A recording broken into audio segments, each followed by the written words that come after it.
Good evening, everyone.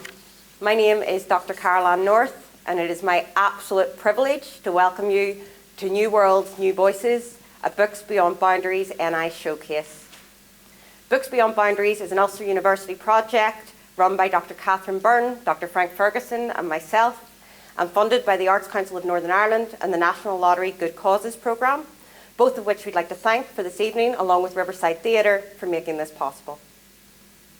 Books Beyond Boundaries was founded with one key aim in mind: to increase multicultural diversity and inclusivity in sci-fi, fantasy and horror writing on the island of Ireland, what we academics call speculative fiction, and you'll hear that term a little bit tonight. The readings you're going to hear tonight are the results of a 10-week workshop facilitated by Nandi Jola, Sveto Manev and myself. Made to encourage these voices in these new genres. And I have heard the stories in advance. They are amazing. It is going to be a wonderful night. But why speculative fiction? Well, the answer is actually really simple. Speculative fiction is an integral and intrinsic part of our culture. From Bram Stoker's Dracula, to C.S. Lewis, to James White, to our own contemporary Joe Zebedee, Northern Ireland and Ireland are known across the globe for the other worlds which we create. And this is important because it actually tells us quite a bit about our identity. Critic Ben Habib states that culture is the context within which we need to situate the self.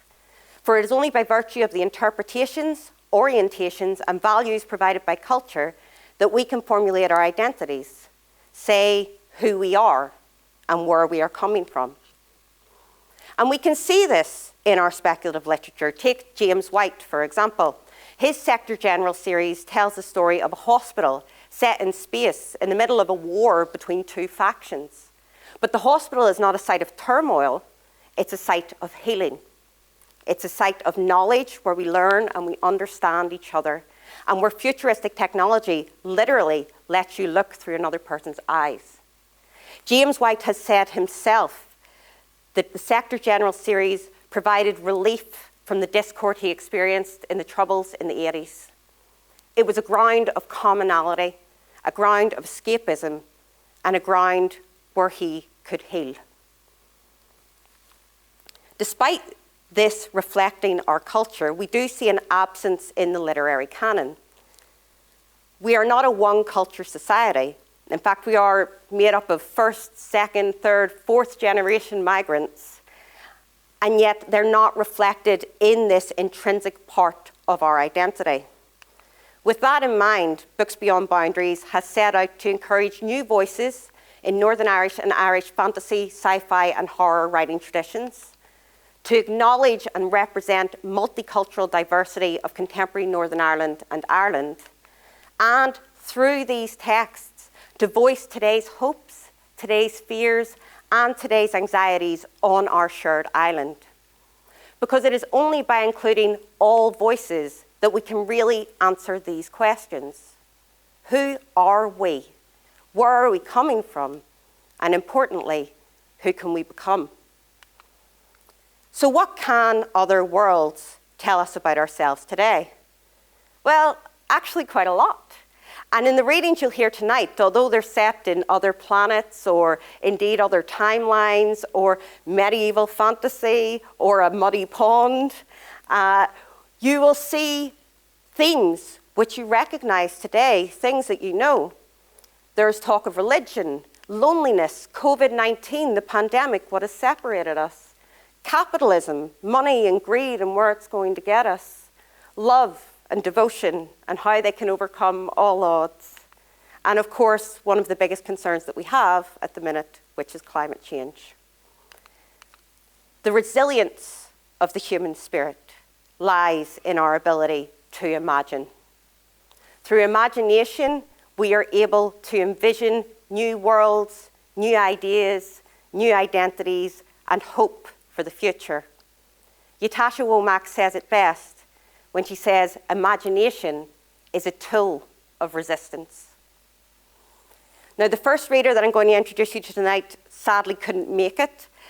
She is down in Dublin. Mary is an amazing, fantastic presenter for Near FM in Dublin.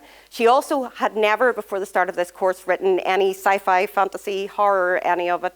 And her story tonight is a wonderful testament to this project, and I'll let her introduce the rest.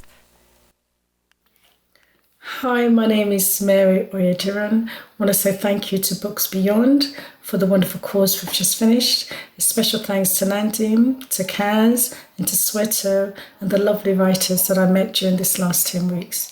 I really appreciate the time and the opportunity. Now, I just want to read this story. It's called They Are Here.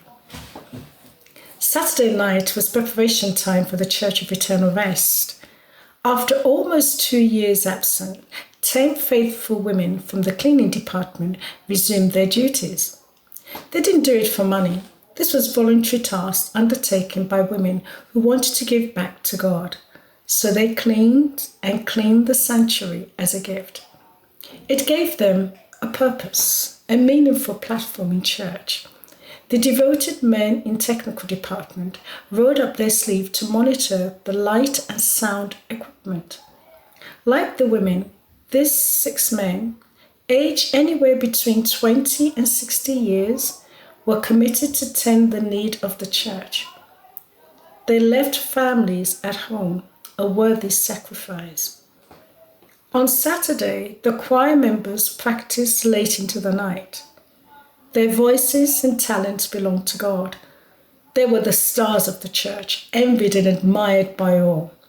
Everyone wanted to be in the choir, yet no one ever caused trouble. All church members respected the choir member and feared him. He was second in power to the pastor. The pastor sat in his office, pouring himself in prayer for the sermon on Sunday. He knew that these men and women were the core members and devotees of the church. He was dependent on them. Most of the migrant churches in Ireland had moved to industrial estates. They couldn't afford the exorbitant prices in the city. Few traditional churches could accommodate their growth and the sound of exuberance produced by African worshippers. These migrant churches found their place in massive warehouses located in industrial estate.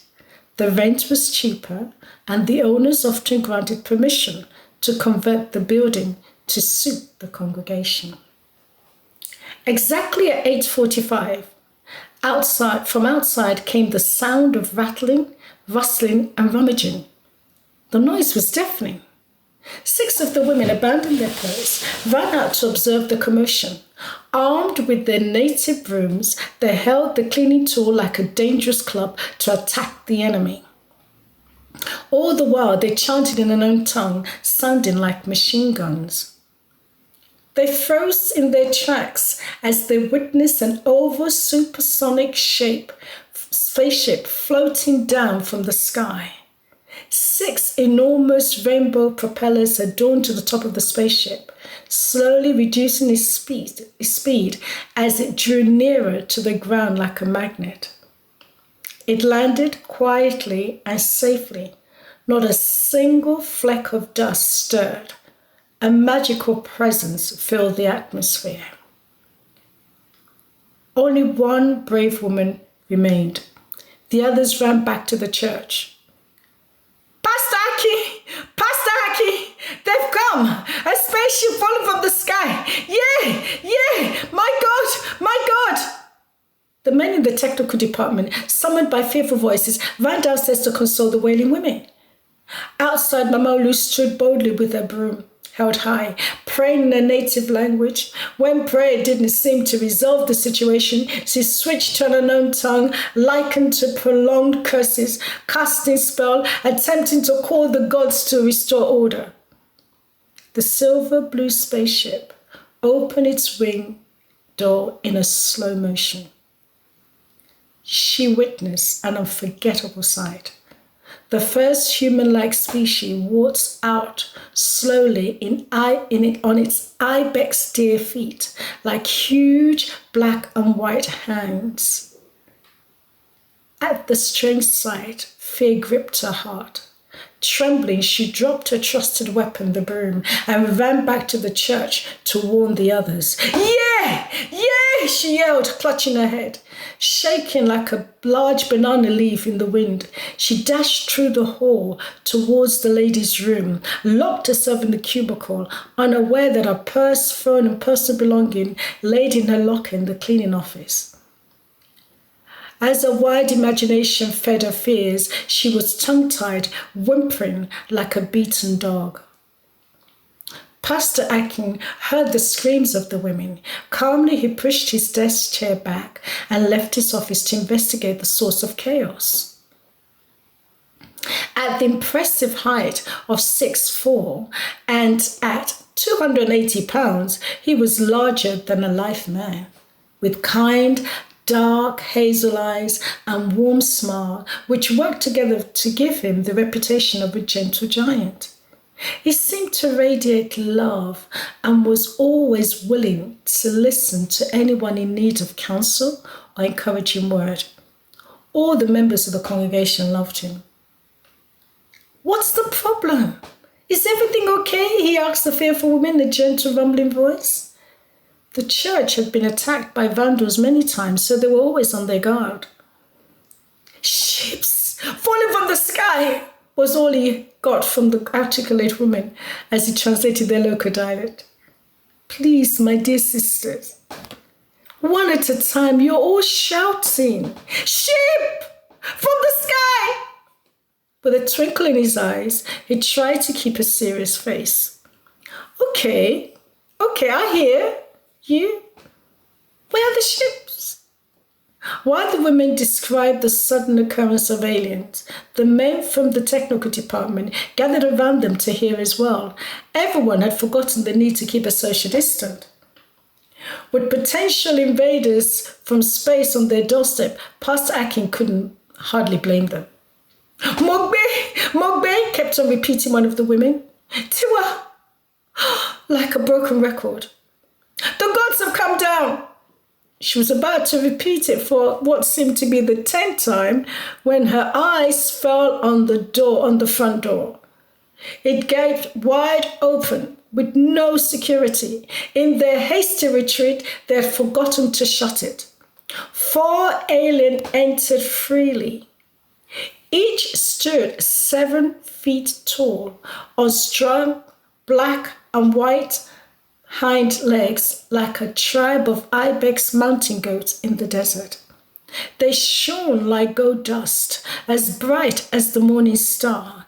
Their chest was defined by strong pectoral muscles and 8-pack, as though they'd been in the gym from kindergarten. Well-toned upper limb fastened with extreme large hand, the envy of every basketball player, dangled from their powerful bodies. Each alien had 3 bird heads. The first at the front was the bald eagle head with his white neck and bright yellow beak, and eyes that pierced through anything like a CT scan, examining the innermost being. The second at the back of the neck was the red featherless head of a large turkey vulture with a deadly beak and fierce eyes which roved to and fro, scanning the church wall for dead mammals like a CCTV. That head was credited with a large olfactory nerve and gave a superior sense of smell to mark them as scavengers ready to pounce on their dead and prey and devour it. Resting on their shoulder, the third head resembled that of a great horned owl. Its large yellow eyes fixed in their socket, immovable, but the head was capable of turning 180 degrees, so they could see everything. Perched on the top of their head, they sported 2 distinctive feather-like ears, even though their actual ears lay beneath. So sensitive, they could easily hear any mice skirting around. All these birds' heads had the power to communicate in any language on earth. For this visit, the great horned owl had been elected the spokesbird. "Pastor, Pastor, they're here! Everyone in the building had gathered in the main auditorium. The choir master fell flat on his face immediately after he saw the alien's black and white hind feet. One by one, the other members followed, fixed to the floor like glue. They remained silent, waiting for the pastor to speak. The great owl cleared his throat, puffed out his chest, and stepped forward. "Is this the Church of Eternal Rest?" he asked in perfect English. "Yes, it is," replied the pastor. And he stepped forward, shaking like a plugged chicken ready to be cooked in hot water. The aliens exchanged what could only be described as satisfied glances. "We've come to inspect your work," the owl announced.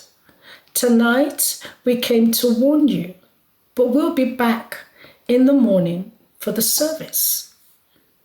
By now, everyone was prostrate on the floor, crying silently in their heart. The men seemed to be more frightened than the women.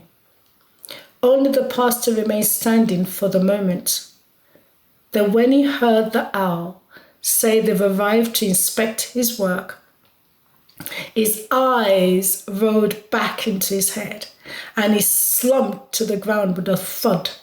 He lay as if slain in the spirit. The aliens stood firm for a moment.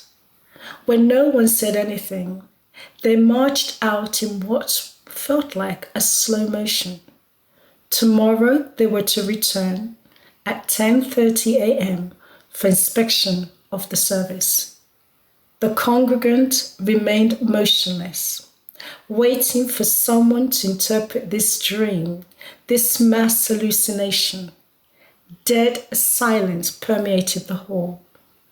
The poor sound engineer lay in a pool of urine, his trousers wet, his face crimson with shame and embarrassment.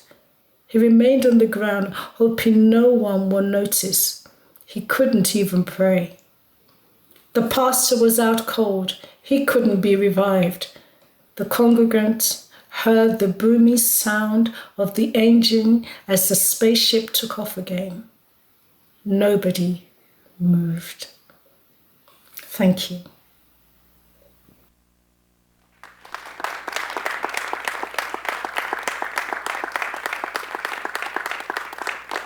Thank you very much, Miri, who I know is watching on the live stream. It is a fantastic story. Next up tonight, we have the wonderful Juanita Ray, who is a self-confessed artist, performer, activist of the globe, no particular place. And she is doing her wonderful story, The Lotus in the Mud. Hello, everyone.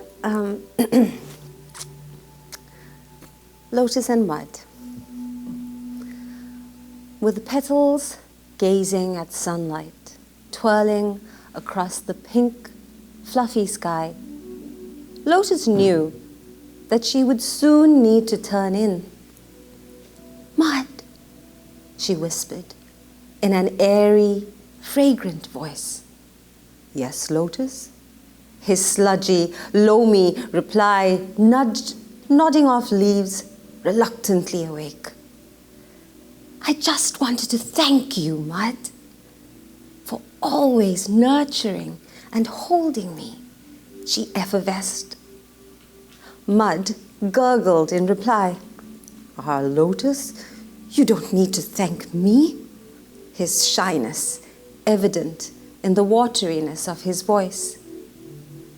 As sunlight receded, Lotus seemed to curtsy as she closed her petals. "I'm coming in now, Mud," she trilled as she sunk beneath his surface.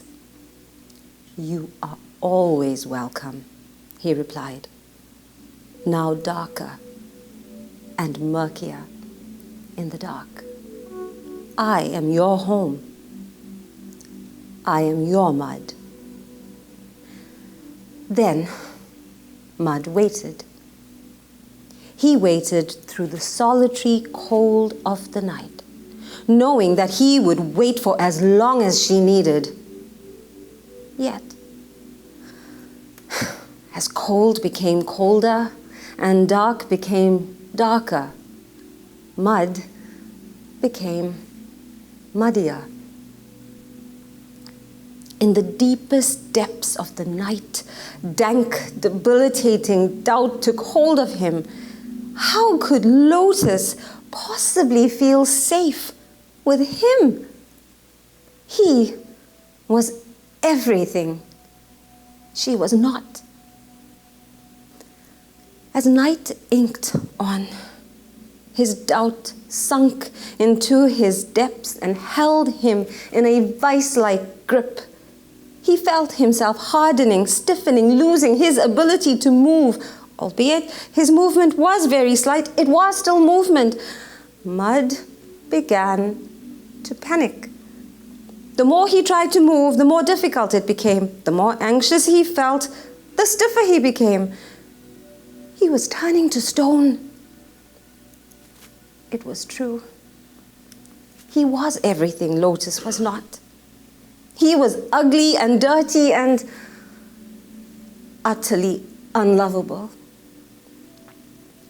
As his intense self-loathing reigned over him, his heart broke open.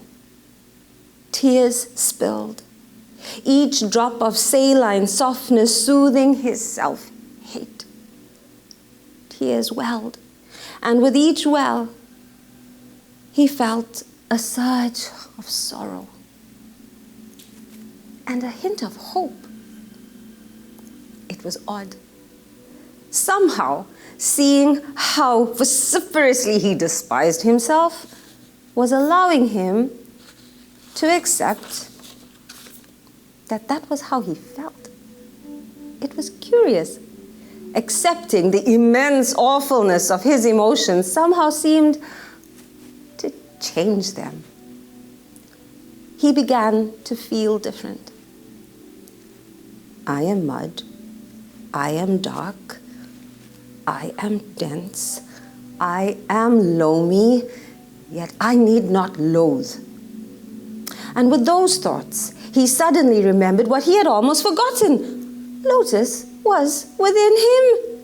She trusted him, even if he didn't trust himself. He had to hope that she would remember her light in the depths of his darkness and return. He had to soften so she could resurface. He began to think different. This doubt is mine. These awful feelings are mine. This is my own self-loathing. And it is okay. Crack! What was that noise? Mud was alarmed. The nighttime serenade was usually uneventful and just punctuated by swishes, calls, and mostly just the hum of the dark. Crack! There it was again, and louder this time. However, this time, Mud just listened and let himself feel the crack as it widened, letting the loathing, his self-loathing, spill out with every teardrop. He knew it was his heart cracking and breaking open to his own painful truths. So he let his heart break and widen, and he let his tears well and fall, each drop softening him as he waited. Dark became darker, cold became colder, mud became muddier, softening and sitting with a smile, waiting for the sun, waiting for Lotus. Soon ebony ebbed away, and the first rays of sunlight pirouetted across the sky, planting kisses on trees and grass, on rooftops and window panes. Mud bathed in the morning light, feeling the warmth ooze into him. And he soon felt Lotus stirring from slumber. With grace and poise and steadfast determination, Lotus emerged, soaring upward towards the sky, while Mud shimmered the reflection of her pink petals, resplendent and pristine. There was not a speck of dirt or a single drop of water upon her. She was dry and bright and glorious. Gazing upon Mud with gratitude, her voice rang out strong and true, touching his murkiest depths with love and hope. You are my home, and I am your Lotus.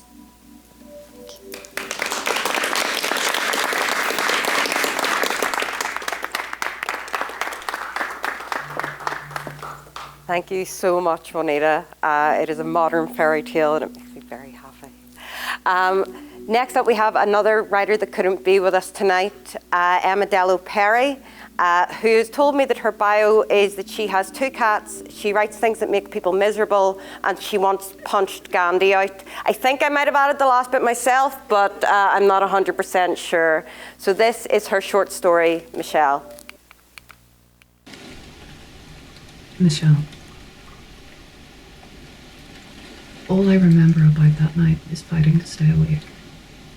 That my eyes were heavy and I felt exhausted, eviscerated, as if something had sucked the marrow from my bones and attached weights to every limb.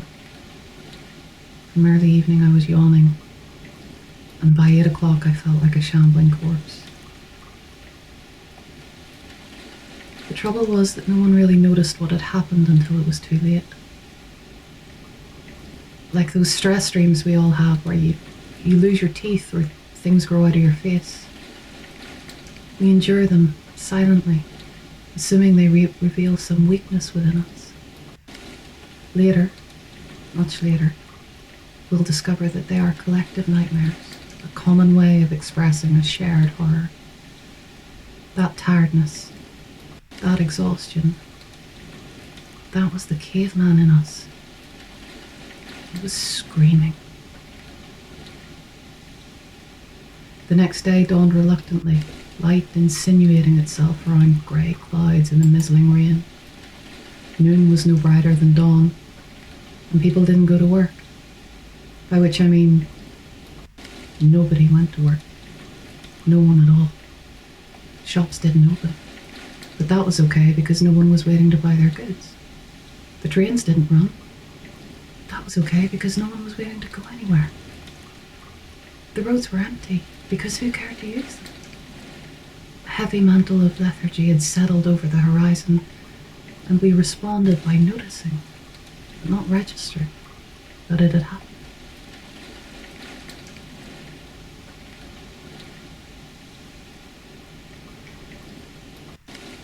And that is why there were no doctors to come running. No nurses to answer the alarm.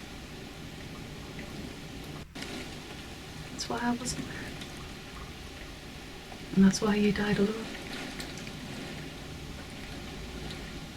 I'm sorry. So sorry.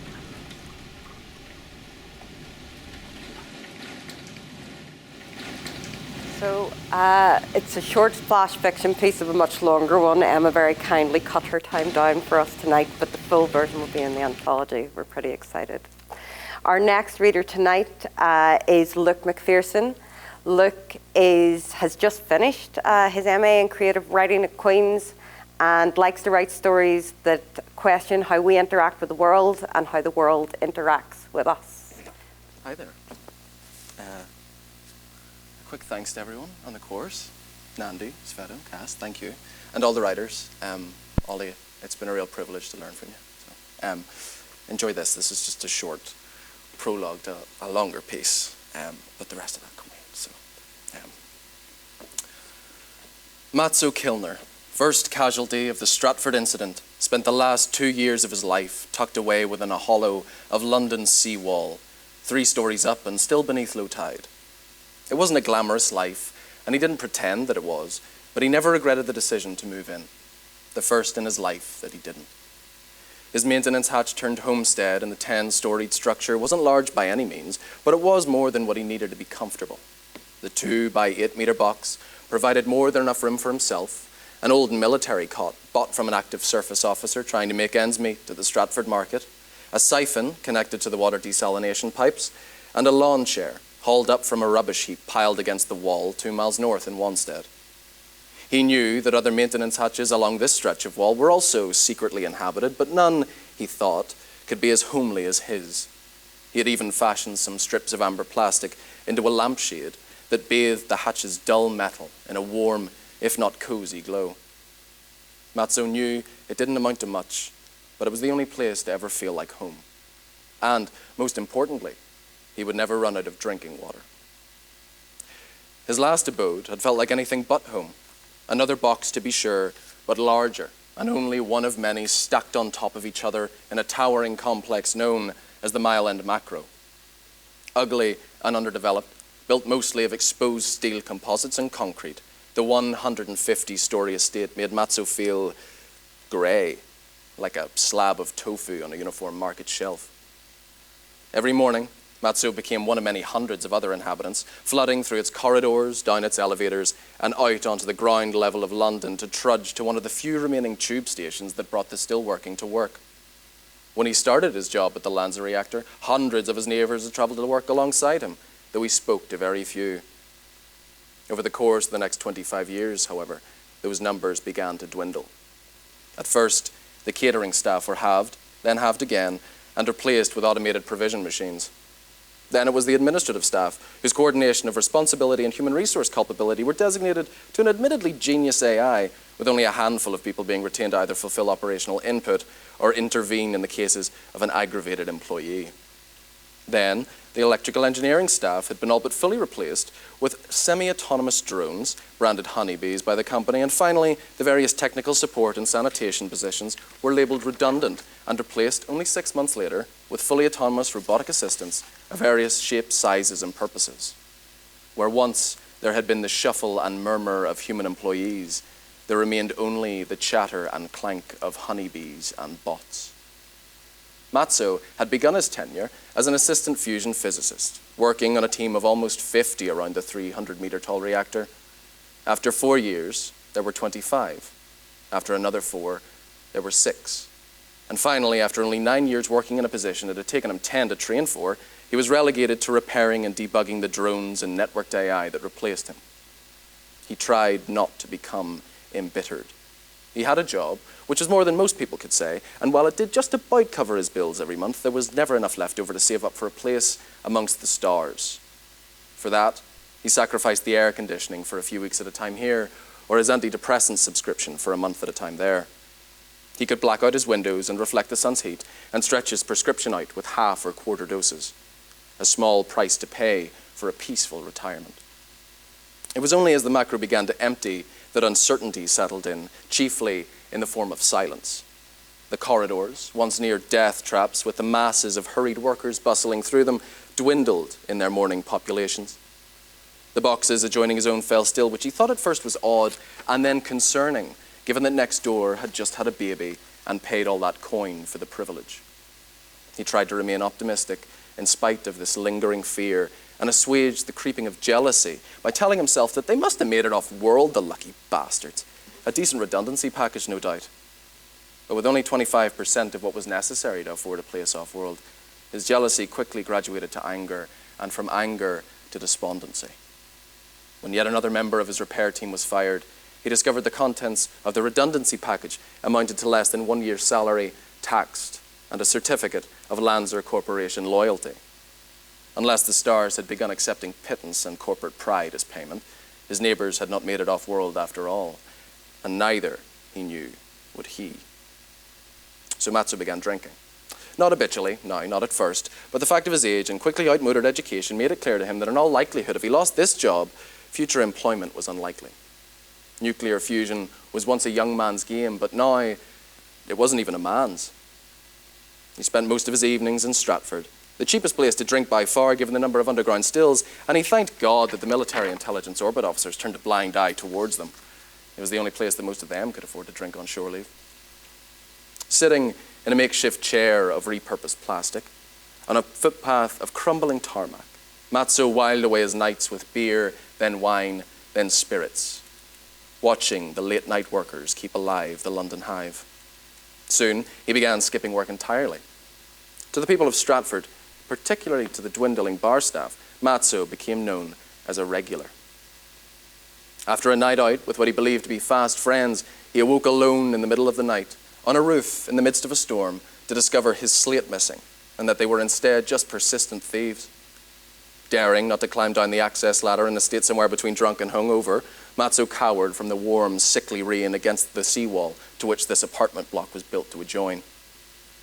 Through the sound of his own chattering teeth, he heard the banging of a door panel caught in a turbulent wind and peeked, with eyes bleared by the weather, to find it mere meters away. He entered cautiously and quickly fell asleep for the first time in his maintenance hatch.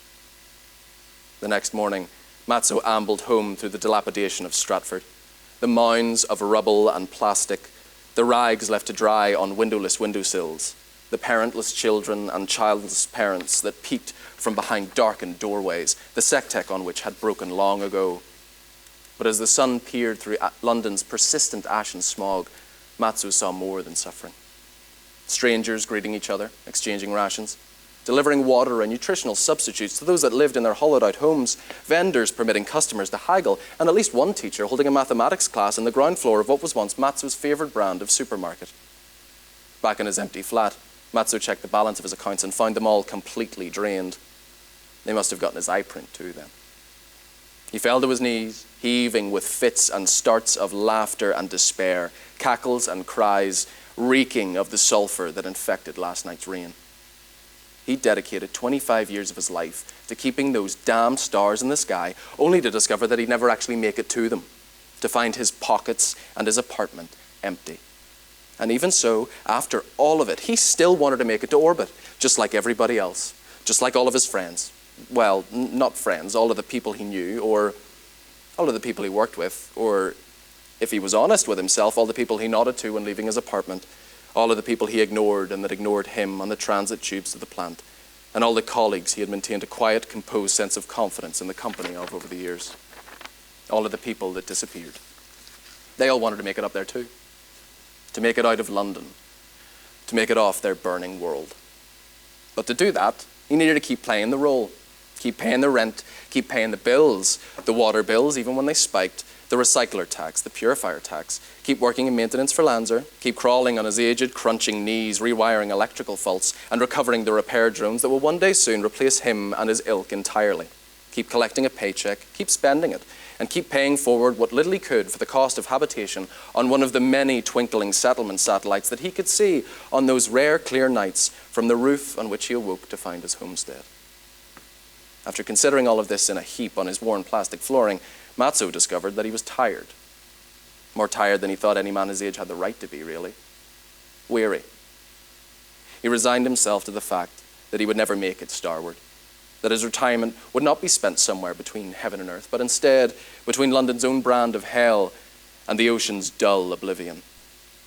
He gathered his belongings into little more than a swollen bindle and abandoned his macro box to make a home of the maintenance hatch he had chanced upon in Stratford. He walked out, leaving behind what he barely considered a life, and felt lighter for having done so. Without an address or a job, he bartered for foodstuffs, for everything, except the water, of course, which he siphoned. He discovered that anything could be found in Stratford if you knew the right corner, or the right bar, or the right person, and of course, if you had the right coin. He began providing repairs in exchange for goods and services, and eventually found an old deregistered slate to accept payments, as infrequent as they were. And after 2 years without a comm collar, or a doorbell, or a call sign, Matzo had finally made himself a home in London's seawall and found a source for everything that he thought that he might need. He had finally settled down. He was finally, somewhat, happy. On August 26th, 2230, Matzo spent the day gathering his weekly supplies. He dropped them home to his maintenance hatch and went out drinking, alone. Not in any self-pitying fashion, mind you, only so that he may watch Stratford's few productive inhabitants scuttle to and from the tasks that amounted to their lot in life. He even spied a few old colleagues. Contented, and more than a little buzzed, He climbed back into his maintenance shaft, tucked himself into his cot, and fell into a pleasant sleep before 1 o'clock in the morning. But Matzo was awoken before dawn by an unfamiliar rumbling that grew in intensity the longer he listened. He checked the water desalination pipes, no problems, pressed his ear against the ocean side of the wall and heard only the thumping waves. Finally, Matzo opened the front door, and immediately his face is caught by burning heat. He shielded his face with a naked forearm and strained through pained pupils to catch sight of the source, a ship, nothing but a dark void against the city and starlights between two bright plumes landing on the roof that was his lawn. It touched down with the audible thunks of aged machinery, and 6 armed figures wearing what appeared to be black military gear jumped onto the roof, guns drawn. His breath caught with fear. He tried to slam the door, but 2 of the figures were already charging. Darkness. Matzo awoke, bound and gagged, alone inside his home. The door panel was wide open, banging lightly in the breeze, and through it he could see the first faint rays of sunrise coating his front lawn. The ship was gone. He could hear it ticking to his right. Matzo turned and saw a black plastic crate, roughly the size of his torso, perched on top of his cot, unmarked. The ticking stopped. Matzo cried. He heard only a gentle fizz swell into a deep rumble before he was consumed fully in a flash of searing heat and brilliant white. Nothing for him came after. Stratford was consumed by the tide.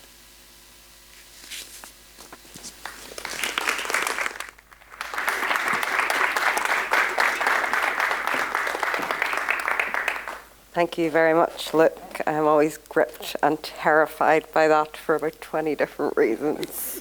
It's too close for me. Our next reader of the night is the first of our facilitators. The wonderful Sveto Manev is a final year PhD at Ulster in creative writing, a fantastic facilitator, I'm sure you don't mind me saying as well. We're very pleased to have him here with us. Hello everyone, I am Sveto, and tonight I will be reading a rather short, grim fairy tale. Bad puns aside, I would just like to take a minute to give you a bit of background and context for this piece. So I originally wrote this story as a part of a chapter for the novel I'm writing for my doctoral thesis. And in that chapter, the fairy tale serves the role of a cautionary tale which one character tells another with the point of convincing them that it is not wise to accept hospitality from strangers. A year ago, however, I was approached to contribute a piece of fiction for an anthology called Lights on the Horizon, which saw writers from Northern Ireland and the Republic come together to produce a collection, the benefits from which were to go to our frontline workers during the height of COVID. So for that collection, I decided to write a short story which was centered around this fairy tale, but kind of expanded on it and gave it a different context. So within the context of that short story, and the version we're going to hear tonight actually comes from the short story, this is a point of contention between the 2 main protagonists. The first one, Edward, in the context of the short story, is the author of the fairy tale.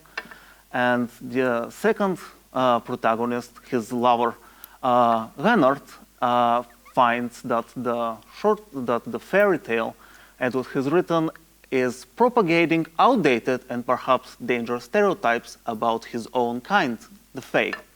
So I will let you decide what the meaning of the story is, but without further ado, here is The Fox and the Knight. In a certain country, there was once a knight who unknowingly wandered into the Fae realm of Anufar. Lost in that mystical land, he roamed the good folk's wood without shelter or sustenance, until his feet bled and his throat ached with thirst. At last, just as he could walk no more, he beheld a ruined tower of green stone so dark it looked almost black amid the ancient beeches. Its walls were covered in moss and lichen, and the mullioned windows overgrown with ivy, but a fugitive light glimmered inside. Carefully, he picked his way to the old, half-rotten gate and reached to push it open. Before he had so much as touched it, it eased inward on silent hinges. Inside, a pile of logs burned in a fireplace large enough for a man on horseback to stand in. A round wooden table was placed before it, the forelegs carved with the figures of villas and sprites.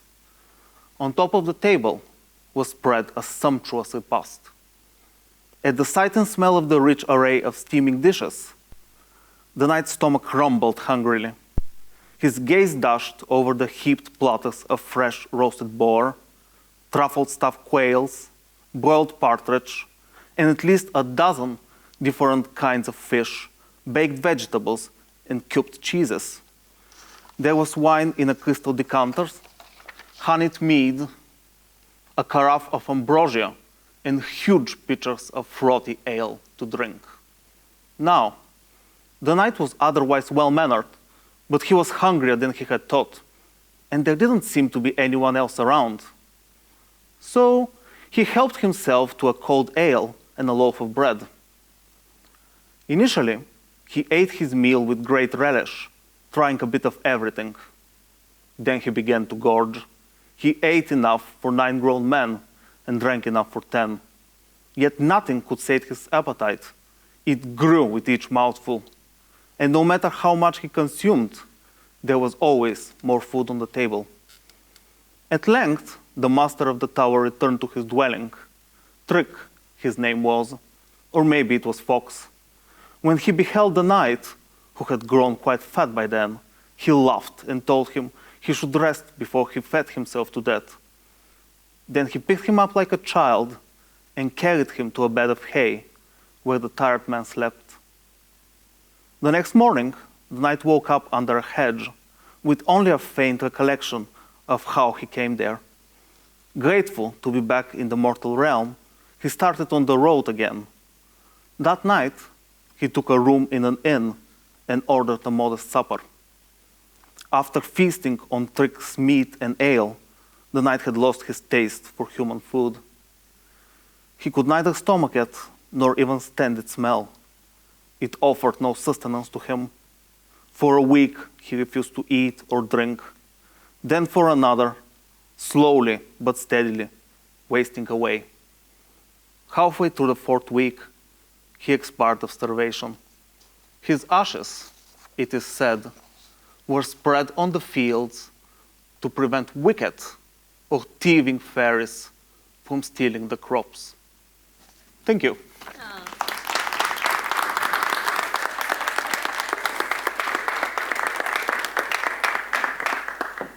Thank you, Sveto. I am not letting you watch me eat ever again. I am deeply offended. Our next speaker tonight is another video, another person that very sadly couldn't be with us tonight, Anna. Her tale, Voiceless Voices, I'm actually very proud about it. I'm going to do a wee bit. Anna had never written fiction in English before the start of this course. So this is her first real debut in English, and there's a small film to accompany it. So this is Voiceless Voices. Voiceless Voices. I've been very agitated all day. A feeling that I can't describe took over me. A restless thought, an anthill beneath my skin, moving all the way up, leaving me with the impression that something is going to happen. An unexplainable shape is following me everywhere. My heart just stopped. It is heavy and slow. All the attempts of moving are failing me. I can only hear my own breathing. I feel an icy breeze along my skin, tickling me, the base of my neck, a sudden cold chill where I could almost see my own breath. a mist of coldness. Do you know when you scream in silence?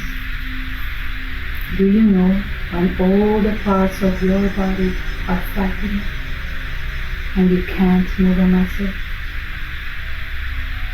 I can hear quick steps on the first floor, like someone is running in the background. My heart just jumps, but wait, I'm alone in the house. I am in the middle of reading an old book, The Voiceless Ancestors. It is almost midnight, everyone is out. Something is happening to the living room lights. I can hear the lights cracking and buzzing. I can sense a smile, but how can I sense it? I can't see it, I can't hear it, I can't touch it, but I can feel it, a smile. A loud, sinister laugh echoes around the house. I am suddenly tired, and I just want to close my eyes. I smell a wisp of fresh chili coffee in the air. Did I fall asleep? Wait a minute. Is that me over there? Is that me brushing my hair? Why am I smiling? I can see myself in the mirror, but I can't control my hand. Am I deaf? What's wrong with me? Why am I dancing? Am I sleeping? What am I chanting? What language is this one? That uncontrollable laugh scares me even more. I am panicking with this inexplicable hallucination. Anna, what are you doing? Am I deaf? Stop brushing your hair. Wake up. Don't leave the house. Help! Am I going crazy? Why am I wearing my favorite long dress? Oh no. I am an observer of myself. I struggle to react, but I can't. I am a spectator of my own movements and reactions, an eyewitness of an antique will. I can feel her pain, the shape. It is mine now. A bond has been created. She is happy but sad at the same time. The feeling of tranquility takes over me. She is delighted to see me and to control me, yet I don't think she wants to harm me. But I can feel her anger inside of me, a tireless despair, like she's running away from something, from her life. I try to reach her, but she doesn't listen. Her pain is too much to bear. She has suffered, and she still suffers the pain of million slashes to the soul. I know she wants to tell me something. I can feel our connection now. I am not afraid. Our bloodline speaks louder than life. She needs me to listen. She needs me to tell her story. Her life passed before my eyes as if it was one of my own one. I am invaded by the most desperate cry of all women that live that horrendous reality. I cannot control my tears. I understand her pain, as transparent as the crystalline waters of the piers of the sea. As I see myself walking away from the house, I glimpse fear in her eyes.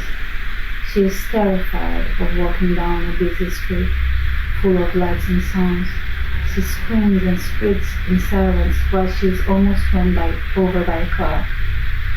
Hearing voices of an unknown language, she panics, begs for my guidance, and allows me to reach her with my own thoughts.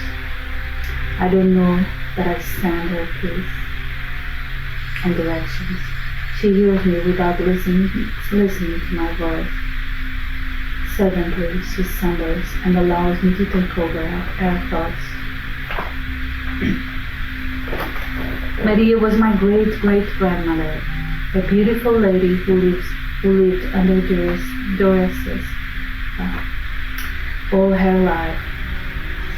She had been wrenched from her mother's arm and taken to a faraway island called La Isla de San Felipe, a desert volcanic island built from the sweats of men and women torn from their lands and forced to work from sunup to sundown. She took me there for a second that lasted a lifetime, the longest second of my insignificant life. While I was an observer inside Maria's mind, a revolt was taking place. Following a rumor of runaways who had made it to a not so distant place, they gathered together to escape. They were called Revelados from Santiago, a community that didn't want to be Christianized and wanted to live according to the beliefs of their ancestors, their mothers and their fathers. A rebellion raged in an non-distant land, and they were waiting for hope, the promised rescue vessel that would save them from this tormented life. We couldn't call it life, but an infinite hell that was lived only to survive. I was back from that turbulent voyage. A volley of sensations seized me, and I could scream the pain of those who had suffered from those unfair times. A rescue ship never arrived, and they were never made it to freedom. The tireless hope never came to save those in need. I am never alone now. She follows me everywhere. She is in my words, in my thoughts, in my actions. She will live inside of me until the day that I die. I will not let her go back. She is my prisoner now, but I can't let her go. They will never tear us apart.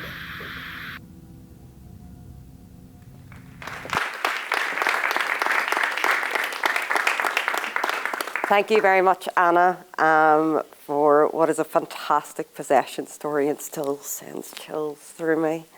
Next up tonight, we have the wonderful Andrew Hanratty Mullen, who is a writer from Belfast with a deep love of music and whose artistry inspired us on the course as well. Hello, thanks for having me. My name's Andrew, and this story is called Masking. My name's David. I live in a flat in Belfast. It's a more recent development. The slurred cheers of drunk students in the streets below are my lullabies. Impatient drivers blaring their car horns are my alarm clocks. My morning routine is just like everyone else's. I check my phone until I have to get out of bed, get dressed and cleaned, eat my usual breakfast, and then I put on my mask. It's not a hygiene thing. The days of pandemics are long gone. It's certainly not me planning to rob the Spar down the street, I'll have you know. No, this is an e-mask, the latest trend in tech. Just put this over your whole face and immediately become your idealized self. Not confident in your looks? E-mask. Want to change your manner of speaking? E-mask. Want to leave your old, uncharming self behind? You get the idea. I put on my mask, I select what tone of voice I should have, what smile to wear, what phrases to use. It's all holograms, artificial intelligence, muscle control. I don't understand it, to be honest. Hell, I barely understand how my phone works. But that doesn't stop me from making it part of my daily life. I walk out the door and, "Morning, David." I barely have the time to orient myself before the mask does my job for me. "Good morning, Stuart," the mask says for me. I can feel it pulling my jaw and my muscles, puppeteering my facial expressions to be just right. It even remembered my neighbor's name before my morning brain could. "How are you?" Stuart holds his suitcase like it was a pet on a leash. I'm just off visiting you-know-who." "No, Stuart, I don't know who." That's what I say in my head, but my mask already answers for me. "Liv, right?" "Yeah, it's our anniversary coming up. Gonna be spending the weekend at hers, so..." And there he goes. My mask helps me nod along with every key piece of information, maintaining the appropriate level of eye contact. This probably all sounds unsettling, dystopian even. A world of forced smiles and courtesies. But for me, it's always been like this. even before the mask. In the morning, I get dressed and cleaned, eat my usual breakfast, and then I put on my face. I adjust my behavior, put on fronts, acts, all in the effort to fit in. Masking, it's called. A way to fit in. You know that old saying by Shakespeare, all the world's a stage, and all the men and women merely players? Well, I get that, but it feels like I'm the only player that didn't get the script. I'm stuck in improv mode, having to create my own scripts, constantly thrown into situations that I didn't account for, like the start of my day being interrupted by my neighbor going on about his love life. It's not that I don't care about Stuart. He's a decent bloke.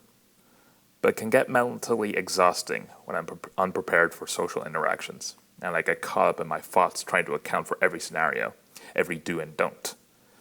The mask doing all the work for me is slightly less tiring. I can't tell if he needs to wear an e-mask. I can't tell of anyone. It's also sleek and subtle. Are you okay, David?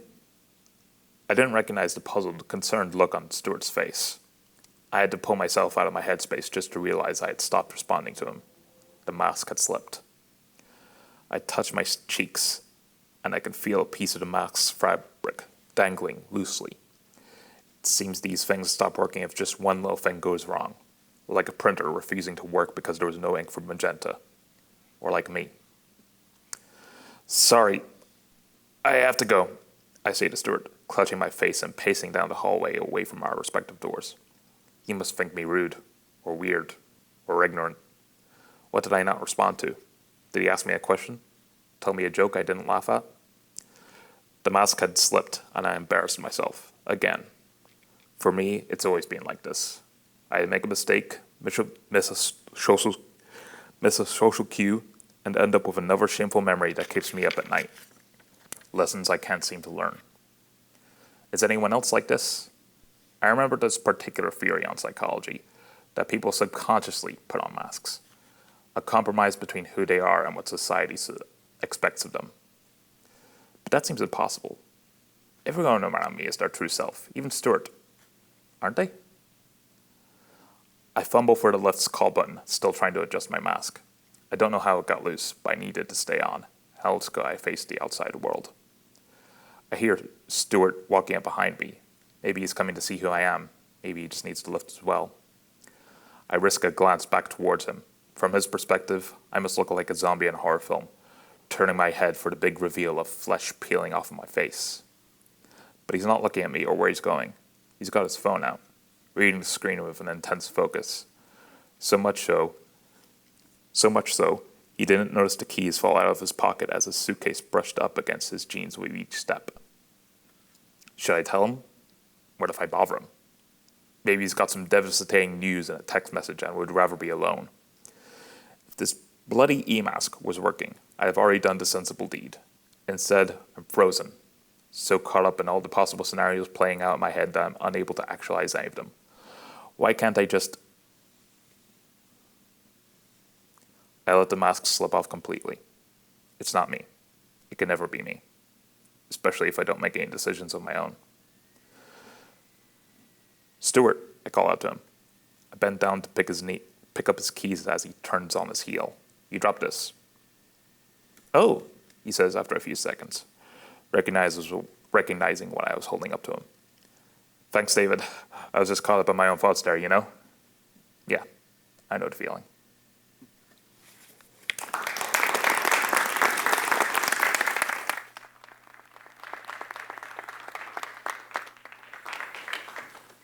Thank you very much, Andrew. And yes, very much Belfast 2025. That's what we're going for. Next up tonight, we have the wonderful Jennifer. Jennifer is a writer and artist from Fermanagh who's just recently been published in a Loch Earn collection. She was also a performance at the Enniskillen All Ulster final of the Poetry Slam. And yeah, it's generally wonderful, and I will invite her up. Hello, everybody. This, I just like to thank all the people who have been written so wonderfully and helped me through this course. And this story, I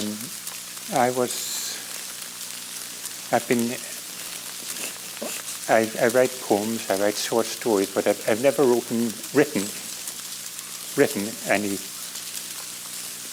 a novel or anything longer. So this was an idea that was in my head for years and years. Actually, I think it's a historical fantasy. It's set in 9th century Ireland, called The Kindness of Ravens. In the 3 years since she hatched, Fee had left her helpless chickling stage far behind. The monks still doted on her. They talked to her constantly until her croaks turned to words and her words to questions. She never stopped asking questions, and she never forgot the answers. Bron, now 10 years old himself, knew that fledglings were always weird and ugly. But as Fee grew, it seemed to him she became even more graceless. From a distance, she looked like any other raven, though larger than most, unbalanced by her ungainly head. She kept the sawtooth bill of her infancy and the wing claws that she now used to clamber up the walls of the abbey or skitter around on all fours, more like a leather-winged bat than a bird. He was sure she did it only to annoy him. It annoyed him too to see the scribes ink her likeness into the borders of their manuscripts. Stretched and distorted as it was, it seemed to capture her very essence. When he was old enough to be allowed to handle some of the older copies written more than a century before, he found the same strange creatures drawn there too. St. Kevin's ravens, said Dermot, the ancient librarian. They were part of Glendalough from the time of our founder until the Norsemen came. Then he told Bron the legend of how the blessed St. Kevin was praying one day, as he always did, with his elbows resting on the window frame of his hut, when a black bird flew down and started to build a nest in his outstretched hands. The saint remained kneeling while the nest was finished and she laid her eggs. He stayed there all the days it took for them to hatch and the chicks to fledge and fly away. Is that really true? The boy asked. He did not see how any man could bear the burden of a raven for so long. Such stories are always true, said the old man with a grin, but not always in the way you expect. Perhaps he did not have to wait so long. You know, our little friend was quite capable of crawling away from her nest the very day she was hatched. Fee flapped her way to Bron's shoulder. He brushed her off, but she clung to his tunic and clambered up again the other side. Were you there? She asked. Were you there when I was hatched? We were all there, said Dermot. You belong to the abbey from the day you were born, just as your ancestors did. And what about Bron? Were you there, Bron? Bron pushed her away again, so hard that she broke free and Dermot had to catch her. Yes, he muttered. Yes, I was there. He turned his back and limped out of the room. He's not like us, said Dermot. He's a king's son, and you owe him your life. One day you may understand. Bron dreams again that night. He is falling again, falling into the snow. His right leg crumples and splinters beneath him, but he does not call out. King's sons do not call out. Eggs are falling all around him, drilling black holes into the whiteness. A last egg falls straight into his outstretched hands. It is as blue as a chill sky above, blotched with brown. He clasps it to his chest, gently, so as not to break it. Lying in the stillness, he listens for any sound from his brother, but there is none. Now he feels the egg pulse in his hand like the beat of a heart. He hears a tapping, softly at first, then more insistent. It is coming from all around. He is floating above himself. He sees the blood from his leg scarlet against the snow and the 6 black holes. The tapping is coming from the holes. Now it stops, and there is another noise, so soft he can hardly hear it. They are coming. They are crawling out of the holes. Their naked bodies are blue with cold, their dark eyes closed and unseeing. Their sawtooth beaks are gaping for food. The claws on their featherless wings are pulling them towards him. His hand tightens. The egg cracks, screaming for his brother. He wakes. Next morning, he sought out the abbot, heedless of the black shadow that followed in his wake. Abbot Daniel listened to his questions and nodded as if he understood exactly what troubled him. "You are worried," he asked, "about the raven? You believe old Dermot's fables?" The boy stumbled and stammered, "I don't know." If the abbot felt pity, he did not show it. The lad was young still, but king's sons grew up fast and needed to know what was expected of them. "Dermot has been here longer than I have, but in all my time there have been no such birds. Not since your father's time, since long before you were born, you understand? She is the first, and as far as I know, the only one. You and your brother found something quite unique." His eyes went towards the raven, who was now perched on the windowsill. But Fee did not acknowledge the compliment, and Bron was not to be diverted. "Dermot says the Dorsemen drove them away when my father saved the abbey." "Ah, yes. We owe your father much. He was a fine man. But times have changed. He is no longer king." "No, he is dead." The boy seemed close to tears. Abbot Daniel chose his next words with care. "He left you in our charge. You were perhaps too young to remember. You could have been no more than 5 years old, I think. Less. I remember. Sometimes I think I don't, but I do. My family didn't want me. My brother, my sister, your brother. My brother is a coward and a bully. I don't entirely disagree with that, but be careful what you say. If he is chosen, your brother may be High King someday. Your sister's sons too, perhaps. But not me," the boy muttered. Abbot Daniel looked through the window again. The raven was preening her tail feathers. When he looked back, Bron had gone. "No," he murmured. "In all probability and all things considered, not you." The abbot took a deep breath. Was there no bottom to the boy's misery? "Bron Bachach," said Fee. Bron the lame, Bron the beggar. "Why do you tease him so?" he asked. "Why do you think?" The question brought him up sharp. No one he could remember had ever spoken to him quite like that. Looking at her now as she drummed her wing claws on the sill, she seemed like one of the evil spirits that he had seen in pictures of St. Anthony. But such creatures, he knew, were not flesh and blood. They were illusions of the devil, and Fee was all too real. "Oh, come on," the bird snapped. "You've just seen what it gets like when I hold my tongue.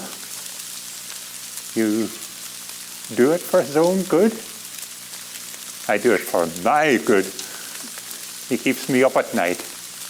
Why is he such a crybaby? The abbot laughed. Bron is young still. You have to remember, you are growing up much faster than he is. You would be older than me even in a few more years. Wiser too, perhaps. She floated over to the perch beside him. Do you really think I'm unique? She asked. He laughed again.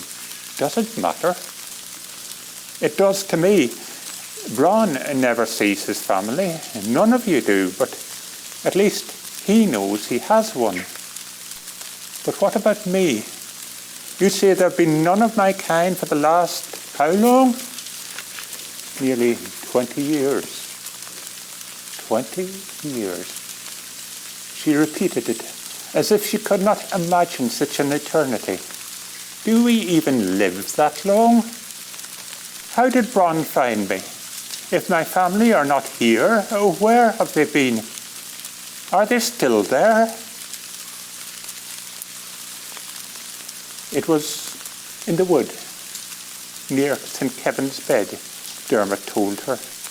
It was winter, and Bron's big brother E came running to tell her then that Bron had broken his leg. No one dared ask him how, and Bron was unconscious when they found him. When they brought him back, they discovered her egg snug in his armpit. Bron couldn't remember how it got there. His brother might, but he was among his own people now, in far off Inishowen. And St. Kevin's ravens, Dermot could not even remember when they last nested in the wood, but he remembered the stories about them. Yes, they were just like her, like the drawings in the manuscripts, with sawtooth bills and claws on their wings. They used to carry messages for the old monks, guide their boats to land and scout the road ahead for danger. The kings of that time would do anything for one of blessed St. Kevin's birds, and many a monastery was saved by such a gift. Then it is possible, she insisted, that there are ravens like me, talking ravens, still living in some king's house. Dermot shook his head. I doubt it. You see, they only ever gave away male birds, and this was long, long ago. I doubt if any would still be living, unless... Wait, the abbot had one, a young bird, barely fledged, ready to give to the old king, Bron's father. Our abbot? No, the one before him. This was 2 years before Abbot Daniel came. Oh, that must have been my father. I don't think so. You see, he never got it. It was taken in the Norsemen's raid by a Galgael, I think, Norse Irish, with a kingdom somewhere near Iona. She could barely contain her excitement. Iona, I've heard of that. Can we go there? Can we find him? No, it would be too dangerous. There are no monks on Iona anymore. He watched her tuck her head and turn away, then he smiled. Because they are all here in Ireland now, he said. I know of some of them who might help us. Then we can go and find him? Well, I cannot leave the monastery, as you should know. I have my vows. You will have to bring me messages, he smiled again, just like St. Kevin's ravens of old. But you cannot go alone. Fortunately, I know of someone who can go with you if the abbot will let him, and perhaps even if he will not. Someone with a thirst for adventure and the heart of a king. You mean Bron, don't you? Yes, I mean Bron.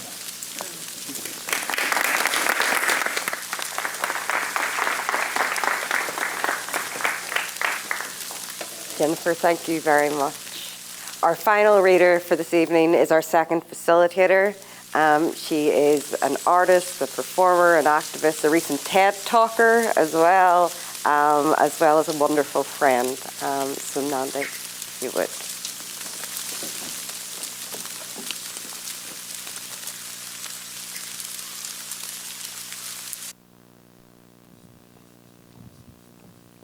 Good evening, everyone, and thank you. I've learned something on this course that I can read stuff on my mobile. I am Afrofuturistic. Gone are the days of paper for me. So my last piece for this evening is called The Great House, Kukombo. The night lamp was burning low. All night beasts were arranged, rounded up and counted by the kraal, wood piled and dried for days, windows adorned in their bewailing clothes, the elders in shrouds, girls bare, men hanging fair around their crouches. A woman enters with a bum in her hand and a white cloth around her torso. At a distance, 6 men approach, shovels on each shoulder, through the mist, passing the beasts, the boys in the wood. To the other side they walk, alluding to Augustus Savage's work. Smoke signals the hour, the royal men and time. The beasts are slayed, the silence falls in between. Gasps of air, dilated eyes, and the eruption. Cricklet. 4 bronze lions, guards, square, Nelson. We are all friends here. Come. Belfast. Upwalk by. Run, run, and run. Thank you.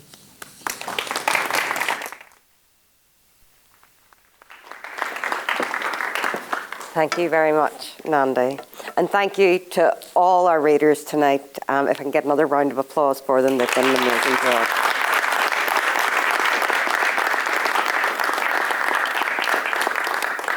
Books Beyond Boundaries did not end tonight, although our workshop has completed. We are actually launching our anthology, Call for Submissions, as of now. The call for submissions will run until mid-January, so if tonight has inspired you, if you want to write stories about other worlds, other identities, do get in touch. We can be found at Books Beyond NI on Twitter or booksbeyondni@ulster.ac.uk, and there will be more information released as we go along. We also have an academic conference in January for anyone that is interested, and again, we can be contacted here. Thank you very much, and have a good night.